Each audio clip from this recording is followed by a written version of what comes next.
Amunisi Rusia terekam menghujani tentara Ukraina dan kendaraan lapis bajanya. Para tentara yang sedang menjalankan operasi tempur menjadi sasaran. Rekamannya diunggah di Telegram pada Senin 30 Desember 2024. Dalam keterangan unggahan disebutkan, operator Wave menghancurkan peralatan dan personel angkatan bersenjata Ukraina.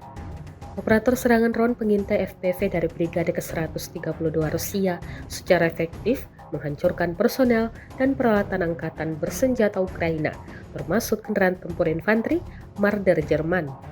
Semua upaya musuh untuk bersembunyi dan pembalasan tidak berhasil, klaim militer Rusia.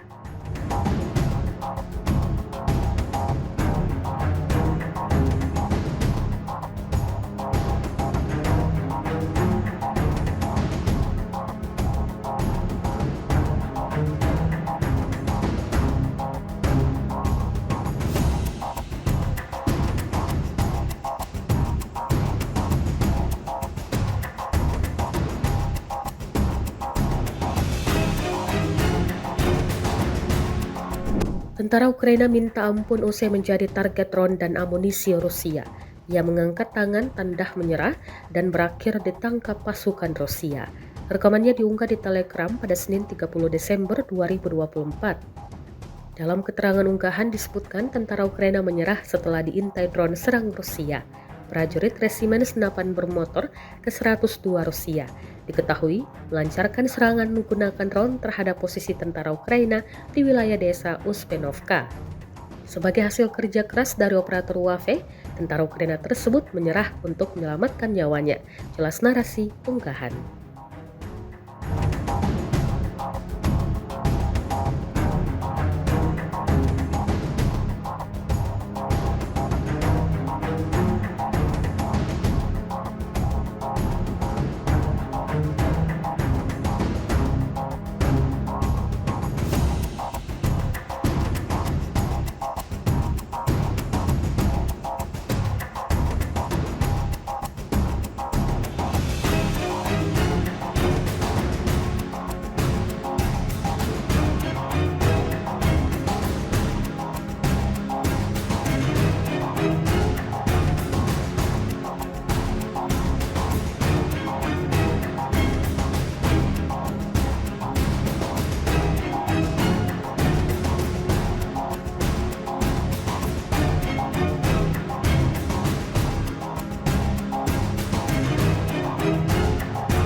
Kementerian Keuangan Ukraina mengonfirmasi bahwa total bantuan internasional yang diterima mencapai 41,7 miliar dolar pada tahun ini.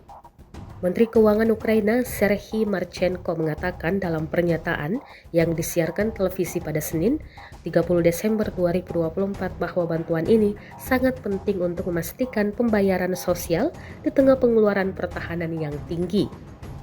Pada Rabu 25 Desember 2024, menyusul serangan massal Rusia di Ukraina pada hari Natal, Presiden Amerika Serikat Joe Biden memerintahkan Pentagon untuk melanjutkan lonjakan pengiriman senjata ke Ukraina.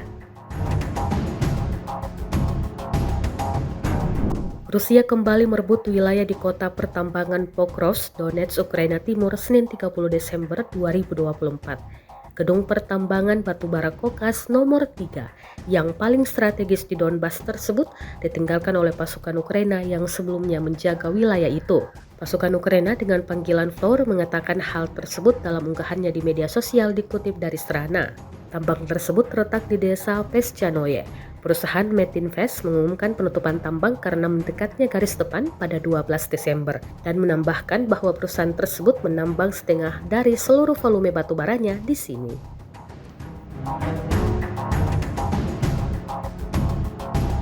Хорошей качественной стрельбы необходимо правильно выставить угломер, сверить пузыречки как в горизонтальном, так и в вертикальном направлении. То есть как есть прицел, есть угломер. Выставляем прицел, угломер, сверяем пузыречки, чтобы они были у нас по середине. От этого зависит точность стрельбы. Разрыв снаряда, эффективность, осколка разлетается до 1000 метров.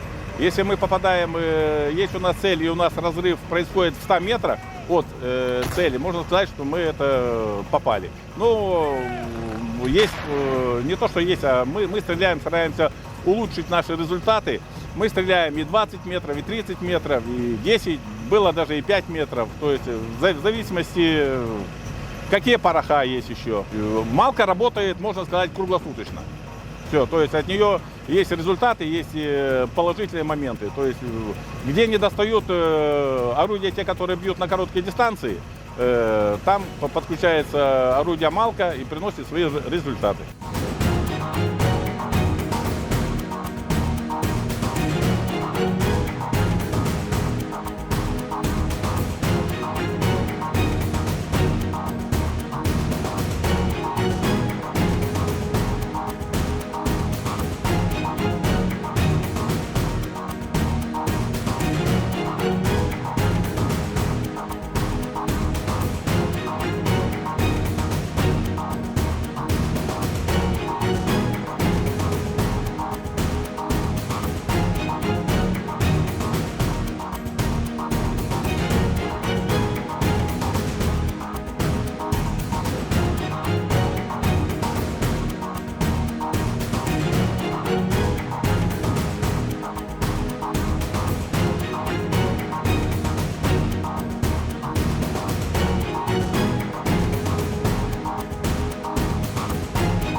Download Tribun X sekarang, menghadirkan lokal menjadi Indonesia.